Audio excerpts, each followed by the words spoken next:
Well, LifeBlood, this is George G, and the time is right. Welcome to today's guest, strong and powerful Steven Blustein. Steven, are you ready to do this? I'm ready, George. Thanks for having me. Yeah, excited to have you on. Steven is the co-founder of Gembah. They're a company that streamlines the logistics of product creation from start to finish. He's also the founder of PrideBytes. They're a pet product company that received funding from not one, but two sharks on Shark Tank. Steven, we're excited to have you on. Tell us a little bit about your personal life, some more about your work, and why you do what you do. Yeah, I got two little boys, married to my beautiful wife, and my two little boys are 10 months and 3 years old. So we're pretty busy on the weekends and focused outside of work. And when I'm not with them, focused on building the businesses and trying to reach new heights. Well, I appreciate that. I've got soon to be 6 and 3, so Okay, both boys. So we'll be able to compare notes on that down the road. So there you go. You're going to give me some tips. yes, well, for sure. Yes, try and get as much sleep as you possibly can, Steven. Okay, sounds good. All right, Good. so walk us through. I was reading about your company this morning. Certainly, they're both super cool, but with Gembah, how did that come to be? Yeah, so really, I went through kind of all the struggles of what it's like to launch your own business and really, create a unique product that's not there before and kind of changing an industry. Shortly after we launched PrideBytes, we won Best Dog Toy of the Year in the pet space, and that was really fun. We really reached the farthest corners we could. I think we expanded about 33,000 retail stores in North America within the first 6 months. Wow. So it was like a blazing speed. And learned from there, going over to China nearly 60 times over an 8-year period. And what I realized is just too hard to do this.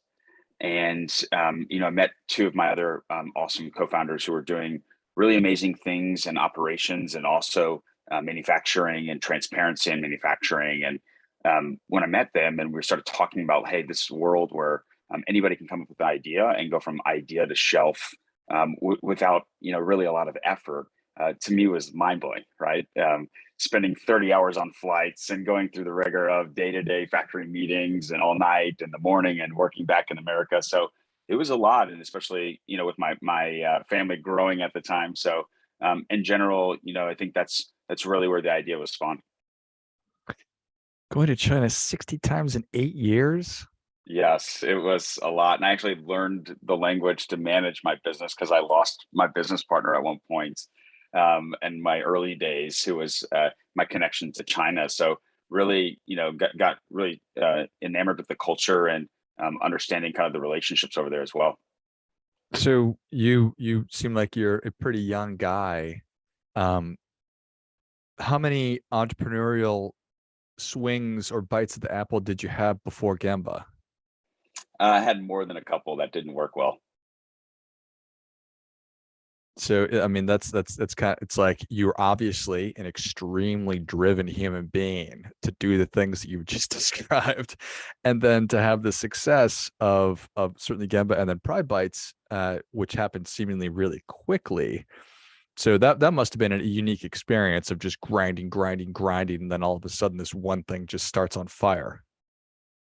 Yeah, it was kind of like the perfect storm, I would say, all together at one time, going from not having enough money in our bank accounts to be able to pay employees at PrideBytes to watching kind of this perfect vision come together with Gemba and all the right talents, and it just, blazing a trail. And really fun to see kind of both experiences and, go through all that. But I think nonetheless, just continuing to learn and continuing to work with great people. Yeah, I appreciate that. All right, so it's pretty. It's what you've created is it's exciting. It's very, very, very cool. If I am somebody who is a creative person, I've got an idea for a product or a thing. Yep. How does it work? Yeah. So, come to Gembah.com and fill out our questionnaire. That's kind of first things first. Let us know more about you so we can help guide you in that direction. Gembah is I think what we always share is like one of the coolest things about Gembah is we're not bound to four walls. So literally we have experts in factories all over the world. So when you go into a local design shop, or if you're going to a local trading company, you're working with those people. We like to use our team of experts who are all incredible creators, and I can talk about them as we go forward. But to really, leverage our team to go out there and find the best. And so you come to Gemba, we learn more about you. We ask you really like 5, 6 simple questions at the end to really break down a proposal. And the way that we're thinking about it is, when you launch a product or you launch a product company, you're going from research to logistics. In between it, you'll hit all these stages. We like to define them specifically as concept, design, sourcing, production management, QC, in those 2 hockey sticks, right? And I think from that perspective, I think it's interesting to see then the complexity of the product fall underneath. So we talk about, hey, like, are you launching a white label product? Or like I said, from what we did at PrideBytes, completely unique product that has never been out on the market. And so in between there's a scale of complexity, whether it has no moving parts or it has moving parts or contains electronics. So we really kind of position you within that journey, whatever your product falls into. And then when we do that, we have a certain amount of steps in a workflow that's assigned to what you're going through.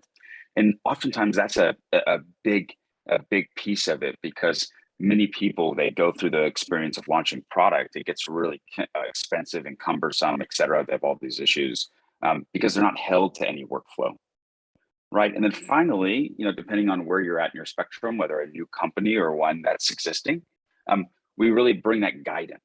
So you can actually choose to be guided by Gembah, right? Or choose to be guided by an expert, right? That's in our network, all of which something that we have for you in terms of your journey to make it easier to go from idea to shelf. Nice. So obviously there's a million benefits. There's know-how, there's expertise, there's wisdom of actually doing it. Right. So that is the value that I, the creator, receive. How does Gembah win? Yeah, so Gembah, we kind of work on 2 things. The model is based on milestones. So when you cross through a milestone, it's a payment. We're not like your traditional sourcing company, which takes a percentage of the transaction. Now, we do have services that are percentage based if you have large buying opportunities that we kind of enlist all the Gembah resources together to help you. But realistically, we have a journey. We can give you a price immediately based on the product that you have. So pretty simple, pretty straightforward, no hidden fees, that whole 9. And shows like Shark Tank have made, I think, entrepreneurship super exciting and intriguing for people. And not everybody's necessarily meant to be an entrepreneur, and not every idea is meant to actually become a thing. So on your end, how do you vet opportunities? That's very interesting. We try to stay out of the judgment game as much as we can. Now we have certain, of course, there's, you're going to have something there when you see a product for the first time. I typically like to bet on the entrepreneur if that's the kind of the focus that we go through. But yeah, I mean, I think I always tell people is like, a mediocre idea and a really good entrepreneur will make a company successful, right? So I think from a perspective of ideas, I think it's how planned you are, how prepared you are, how thoughtful you are about how you're going to execute that. So all those things go into the consideration when we're thinking about somebody. Less so, we've worked on really the wide spectrum of products, so it never ceases to amaze me. Yeah, are there things that are just not within the scope of the work you're wanting to do or able to do? We have a pretty wide scope because we will find any expert, right, and any factory relationship, et cetera, for you. So in terms of our ability to vet, we kind of really cover the gamut. We have kind of 4 specific focuses that we like to say that we're very, very strong at, which is home and kitchen products, baby products, sports and outdoors. Those categories we're really doing a lot of products, helping people not only create new products, but really relocating and de-risking supply chains.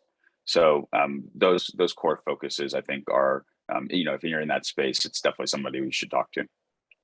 Relocating and de-risking supply chain. Has that been an issue recently, Steven? Yeah, a lot. There's been a lot in the news. So, for our case, we just want to make sure that everybody is kind of aware of what's happening, and what would happen if in case something goes wrong. So, just constantly thinking through those. Yeah, certainly, and obviously, a ton of experience in China. Are you constantly looking for new opportunities and new avenues and new relationships? In general, I'm always like that. I think constantly learning from others, and trying to get connected to meet smarter people, right? And so I think from the aspect of getting out there and the globalization that's going on right now in supply chain, I think you need to be understanding that the world is much bigger, and we have a lot more coverage, and now the infrastructures in other countries are now to support different manufacturing abilities. So I think it's always good. And as we took a dynamic shift, it's almost like like Mexico, South America, everyone thought that when everything hit with COVID, that hey, we got to go closer to home, not understanding kind of where the infrastructure is today. So I think it's always good to keep updated on where things are. Yeah. So fascinating to try and read those tea leaves, but I can't imagine that we're ever going to. But as I say that, you just never know. So it's a matter of being able to be nimble and to make decisions, to maintain existing relationships, and constantly be looking for new avenues to better serve people. Absolutely. Yeah, that's exactly how we think. And we're just fortunate. I think I've always wanted to work in this global company. I've always wanted to understand cultures and be amongst people. And my grandfather was an entrepreneur before me that traveled overseas. And I think from us here is really trying to celebrate it all, no matter where it is, and understand like who's the best at what, so we can really hone in on that core focus. Yeah, I imagine just your experience. And how many years ago did you start going to China? I started going to China. Great question. Around early 2010. So was my first time over there. Okay, so it's been a long time, and I imagine that in that 12-year, give or take, it's probably changed immensely. Oh yeah, I mean, you didn't have you couldn't really have Wi-Fi. Wi-Fi wasn't readily available the first time I was over there. So you would have to like go and like buy a unit that would basically like overheat in like 10 minutes. So you got like spurts, and they would plug it in somewhere. And yeah, I mean, today we're it's funny as I call my grandfather when I was starting out, and he would say, "Wow, you have to really, it's amazing, and here you're right next to me," and in his days too, you're sending telegrams back and forth. So it's really incredible what's happening, and I think really around the rest of the world as well. It's really amazing. So when you think about entrepreneurship, do you think that we're just kind of coming into the golden age of it, or are we there now? I am amazed every day of like the new products I see.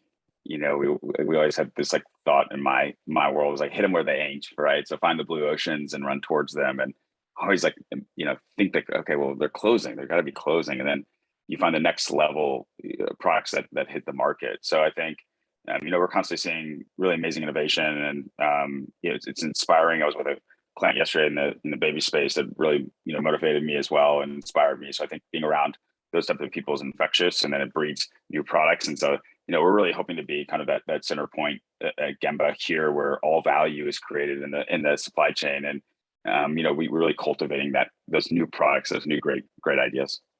Yeah, what a cool thing to be able to have these awesome entrepreneurs come into your life, and you get motivated and inspired by them. I'm sure that you are an idea person also, where you're always coming up with new things, but to be able to help somebody, for lack of a better term, give birth to products and ideas must be super gratifying and inspiring. Yeah, it's cool. Really cool to walk in somewhere and see your product on a shelf, right? Something tangible. Nowadays when you say product development, some people think you're creating technology, right? It's immediate a technology play, and I'm making an app, right?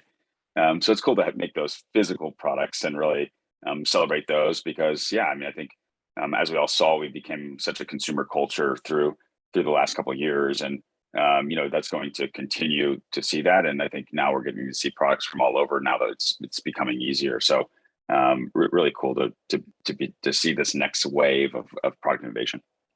Do you see or think that there is an appetite for growth of, and maybe there already is, of manufacturing here in the United States? Yeah, we think a lot about that at Gemba. Just your supply chain closer to home, and wonder, over time, are we going to see a shift in prices because people want that? We're watching it very closely, and very supportive of all those things that can happen here in the States with manufacturing. So just excited to see the transformation if it does happen to come back. Yeah, it should be interesting to see. So That's right. Advice to people who have an idea. Yeah, I think do your research. There's so much available to you right now. You can have all of these statistical analysis based on product and ROI, and different things that I never thought about. Right, like I was just thinking make product, sell product at the very early ages, especially getting out of college. That now you can really think through all the different analysis, where it's going, how it's going to sell, how you can advertise against it, everything. So be prepared, because somebody else will be, and don't want to get caught later on. You jump into something and you think you're going down the right path, and then you get a competitor and they just knock you out, right? So really be thoughtful about your approach. Yeah, I think that's great advice right there. Is there a certain and this is an honest question. Is there because that's big, right? I can go get an MBA. Where would you counsel people to go and start to pick up some of that information? Yeah, I mean, I start with I think Alibaba is a good network of hey, there's products out there, what exists, and so you can start searching factories and whatnot. Interesting about Alibaba is you never know who you're talking to, so I think you got to be careful after that. So kind of use it exploration and then go from there. Amazon, we use a lot of Zonguru, Helium 10, these statistical analysis tools that you can go in and analyze really a full product category and the channel, kind of everything that you need to think through for ROI analysis. So I think those are kind of the more detailed versions of what I would go after. Jungle Scout's another one, right? These tools that can really help you analyze the markets and see what you're capable to sell. Love it. Well, Steven, you've already given us a lot, but the people are ready for that difference making tip. What do you have for them? My difference making tip is grit and consistency. I think that like I said earlier, mediocre idea, great entrepreneur, you'll be successful. So I think there's a lot of people out there today, and everyone works long hours. Everyone is up early in the morning, doing podcasts, doing other things, right? That are getting them ahead. So if you stay grit, have a lot of grit and stay consistent, I think you'll end up okay. Well, I think that is great stuff. That definitely gets. Come on, Steven. Thank you so much for coming on. Where can people learn more about you? How can they engage with Gembah? They can go to Gembah.com, fill out our questionnaire, and it'll get in touch with somebody, and so it'll get back to you right away. Excellent. Well, if you enjoyed this as much as I did, show Steven your appreciation and share today's show with a friend who also appreciates good ideas. Go to Gembah.com. That's GEMBAH.com and get started bringing that idea to life. Thanks again, Steven. Thank you very much, George. Appreciate it. And until next time, keep fighting the good fight. We are all in this together.